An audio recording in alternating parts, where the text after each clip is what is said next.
कर्मचारियों के लिए अभी वार्ता चल रही, लगातार हमारी बात चल रही कि जो भी हमारी बैठक हो उसमें प्राथमिकता से उनकी बातें रखी जाए, उनका समायोजन होना चाहिए। 27 सितंबर को हम लोग रैली करेंगे। नियमितीकरण छोड़ के सारे अन्य लाभ जो नियमित कर्मचारियों को मिलते हैं, छुट्टियों का लाभ, हर लाभ मध्य प्रदेश में एनएचएम कर्मचारियों के लिए घोषणा किया गया है। उसी मांग को लेकर हम लोग रैली में भी प्रतिभाग करेंगे। रैली में मुख्य रूप से संविदा के विषय पर रैली होगी, जिसमें अन्य विभाग के संविदा कर्मचारी भी सम्मिलित होंगे। संयुक्त राष्ट्र स्वास्थ्य मिशन कर्मचारी संघ के बैनर तले बड़ी संख्या में जो उत्तर प्रदेश के स्वास्थ्य विभाग के कर्मचारी थे, उन सभी ने एक बड़ी महत्वपूर्ण बैठक की थी। उस बैठक में कर्मचारियों ने अपनी तमाम सारी समस्याएं जो थी वो पदाधिकारियों के साथ मिलकर डिस्कस की थी और इसके लिए आगे की रणनीति उन्होंने तैयार की थी। इसी बैठक को लेकर ज़्यादा बात करने के लिए हमारे साथ प्रदेश महामंत्री योगेश उपाध्याय हैं। योगेश जी, एक बड़ी बैठक जो है वो पूरे उत्तर प्रदेश से स्वास्थ्य विभाग के कर्मचारी जो है एकजुट हुए थे। एनएचएम का जो बैनर था उसके बैनर तले कर्मचारी एकजुट हुए थे। कौन कौन सी समस्याएं थी जिनके ऊपर रणनीति आगे के लिए तैयार की गई है?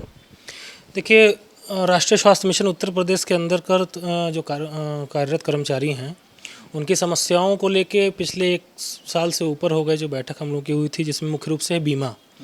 कर्मचारी आए दिन दुर्घटनाग्रस्त होते हैं, आंशिक क्षति होती है, पूर्ण रूप से क्षति होती है, देहांत होता है, तो उनको किसी प्रकार के चिकित्सा बीमा अथवा दुर्घटना बीमा या पूर्ण लाश पे उनके परिवार को कोई बीमा का लाभ नहीं मिलता है। तो मुख्य रूप से हमारी मांग थी, 2018 में भारत सरकार ने इसके लिए बजट आवंटित किया था और एक बार प्रेस में विज्ञप्ति भी प्रकाशित हुई थी, जिसमें जो इच्छुक कंपनियां हैं वो अपना इंटरेस्ट दिखाएं और बीमे का टेंडर उनको मिले, इस तरीके से हुआ था। लेकिन अभी तक उस पर पिछले 5 सालों में कुछ नहीं हो पाया। तो मुख्य रूप से बीमा है। और 2016 में भारत सरकार द्वारा जारी हुआ था वेतन विसंगति का, कि वेतन विसंगति दूर किया जाए।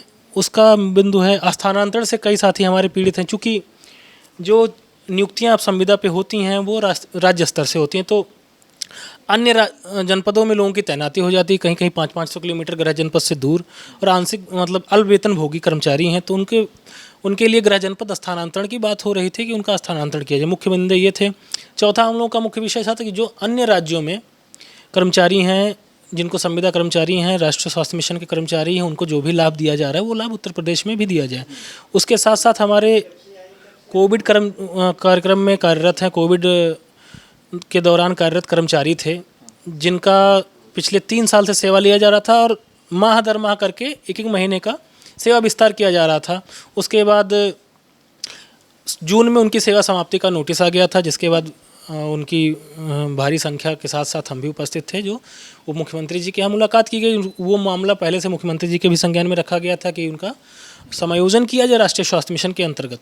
उसी क्रम में माननीय उप मुख्यमंत्री जी ने 1 माह का सेवा विस्तार किया, उसके बाद 2 माह का सेवा विस्तार किया और उन्होंने 23 जुलाई को भी आश्वस्त किया था संगठन को, भारतीय मजदूर संघ को भी, और हमारे साथ में हमारी उपस्थिति भी थी कि समस्त कर्मचारियों का समायोजन कहीं ना कहीं व्यवस्था किया जाएगा। इस तरीके से उन्होंने आश्वस्त किया था, मगर 1 माह धीरे धीरे पूर्ण होने को है, अभी तक उस पर कोई प्रतिक्रिया दिखी नहीं है, तो उस पर भी हमारा चर्चा चल रहा है, इस पर बात हो रही है। उस दिन 13 तारीख को हम लोग की बैठक हुई थी, जिसमें 2-3 बैठकें उस दिन हुई थी। एक टीबी कार्यक्रम है, टीबी क्षय रोग से जो इलाज के लिए कार्य करती है हमारी पूरे कार्यक्रम, उसमें टीम काम करती है। वो कार्यक्रम के कर्मचारी आए थे, उपस्थित थे, विश्वसंवाद केंद्र में बैठक हुई थी। उसमें उन लोगों का बिंदु था, इन बिंदुओं के साथ साथ कुछ बिंदु उनके थे कि वो काफ़ी वरिष्ठ कर्मचारी हैं, 2000 के पूर्व से ही कार्यरत कर रहे हैं वो संविदा पे, तो उनका एक सीनियरिटी के बेस पे उनका वेतन भी बढ़ाया जाए, कि जो वरिष्ठ हैं तो वरिष्ठता का क्रम का ध्यान रखा जाए, और वार्षिक वेतन वृद्धि जो अभी 5% है वो 10% की जाए। इन्हीं सब बिंदुओं को लेकर चर्चा उस दिन हुई थी। योगी जी, आपने अपनी विज्ञप्ति में मध्य प्रदेश का भी उदाहरण दिया था कि एमपी में कार्य करने वाले जो एनएचएम के कर्मचारी हैं, वहाँ की तमाम सारी समस्याएं जो थी वहाँ की सरकार ने समझी और उनका समाधान किया। उसी तर्ज पर उत्तर प्रदेश सरकार को भी, जो आप लोग की विज्ञप्ति थी उसके हिसाब से, कि यूपी सरकार को भी उसी तर्ज पर आप लोग को तमाम सारी जो सुविधाएँ हैं उनका लाभ मिलना चाहिए। तो इस विषय में क्या अभी आला अधिकारियों से बात हुई है, मंत्रालय में बात हुई है आप लोगों की? नहीं, अभी इस पे हम लोग कोई विज्ञापन क्या पत्राचार के माध्यम से अवगत कराया गया है, कोई विशेष वार्ता नहीं हुई। हाँ, हमारा प्लान है जो 27 सितंबर को हम लोग रैली करेंगे, उसमें मुख्य रूप से हमारा यही डिमांड होगा जो मध्य प्रदेश सरकार ने घोषणा किया है कि समान कार्य समान वेतन, रिन्यूअल बंद करना, ग्रेच्युटी पेंशन का लाभ देना, स्थानांतरण समेत और सारे मुद्दे हैं जो करीब 8 बिंदुओं के मुद्दे थे। नियमितीकरण छोड़ के सारे अन्य लाभ जो नियमित कर्मचारियों को मिलते हैं, छुट्टियों का लाभ, हर लाभ मध्य प्रदेश में एनएचएम कर्मचारियों के लिए घोषणा किया गया है।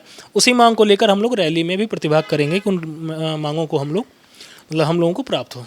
रैली में पूरे उत्तर प्रदेश के कर्मचारी, एनएचएम से जुड़े हुए सभी कर्मचारी उपस्थित रहेंगे। किस तरह से इस रैली को संचालित किया जाएगा और इसमें क्या कौन कौन से प्रमुख बिंदु जो है वो उठाए जाएंगे? रैली में मुख्य रूप से संविदा के विषय पर रैली होगी, जिसमें अन्य विभाग के संविदा कर्मचारी भी सम्मिलित होंगे और राष्ट्रीय स्वास्थ्य मिशन के समस्त संविदा कर्मचारी सम्मिलित होंगे उसमें। और जो हमारी मांगे हैं वही मध्य प्रदेश वाली वही रहेंगी।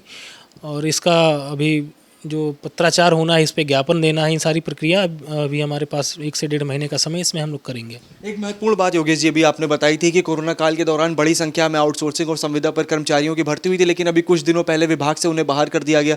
डिप्टी सीएम ब्रजेश पाठक ने उनका कार्य विस्तार जो है वो 2 महीने का बढ़ाया। सबसे पहले मैं आपसे समझना चाहूँगा कि उन कर्मचारियों का क्या कहना है, सिर्फ 2 महीने का उनका जो कार्य विस्तार था वो बढ़ाया गया था। आपने बताया कि बैठक में भी उसकी चर्चा हुई है, रणनीति बनाई गई है, तो उन कर्मचारियों ने आगे के लिए क्या रणनीति बनाई है? उन कर्मचारियों के लिए अभी वार्ता चल रही, लगातार हमारी बात चल रही कि जो भी हमारी बैठक हो उसमें प्राथमिकता से उनकी बातें रखी जाए, उनका समायोजन होना चाहिए। विस्तार से कोई लाभ नहीं होने वाला। 1-2 माह के विस्तार से या मार्च तक विस्तार करते रहेंगे तो उससे महीना 2 महीना लोग हमेशा असुरक्षित महसूस कर रहे हैं अपने जॉब को लेकर। चूँकि ऐसे समय में उन्होंने कार्य किया है कि उसकी सराहना हर कोई किया, यहाँ से लेके मुख्यमंत्री जी से लेकर माननीय प्रधानमंत्री जी ने किया। और स्वास्थ्य विभाग, उत्तर प्रदेश के स्वास्थ्य विभाग की सुविधा का जो जिस तरीके से कोरोना में काम किया, पूरे विश्व में उसको सराहा गया। इन्हीं कर्मचारियों के दम पे राष्ट्रीय स्वास्थ्य मिशन के कर्मचारी, और ये कर्मचारी ये भी अंतर्गत राष्ट्रीय स्वास्थ्य मिशन के कार्यक्रम के अंतर्गत ही आते हैं, इन्हीं कर्मचारियों के दम पे सराहा गया और आज उन्हीं को बाहर का रास्ता दिखाया जा रहा है, जो बड़ा दुखद है। इसके लिए लगातार हम लोग प्रयास कर रहे हैं कि इनका समायोजन कराया जाए। एक आखिरी सवाल है आपसे, एमडी एनएचएम ने एक बड़ा महत्वपूर्ण जो आदेश था वो जारी किया था कि अब जो अन्य जिलों में भी जो कर्मचारी कार्य कर रहे होंगे उनका कार्य जो है वो बिना स्टेट की परमिशन के खत्म नहीं किया जा सकेगा। इसके साथ ही निर्देश में तमाम सारी चीज़ें थी। किस प्रकार से देखते हैं आप लोग इस निर्देश को? आदेश बड़ा अच्छा हुआ कर्मचारी हित में, चूँकि हम लोगों की जो HR पॉलिसी है, मानव संसाधन नीति, उसके तहत वो निर्देश दिए गए थे। कई बार जिलों को दिए जा चुके हैं, लेकिन वो ध्यान नहीं देते हैं जिला अधिकारी या मुख्य चिकित्सा अधिकारी। तो उसमें पुनः मिशन निदेशक महोदया द्वारा बड़ा अच्छा निर्देश दिया गया है कि स्थानांतरण नीति के नाम पे जिलों में मनचाहे ढंग से संविदा कर्मचारियों का स्थानांतरण कर दिया जाता है। वो कतई नहीं किया जाएगा।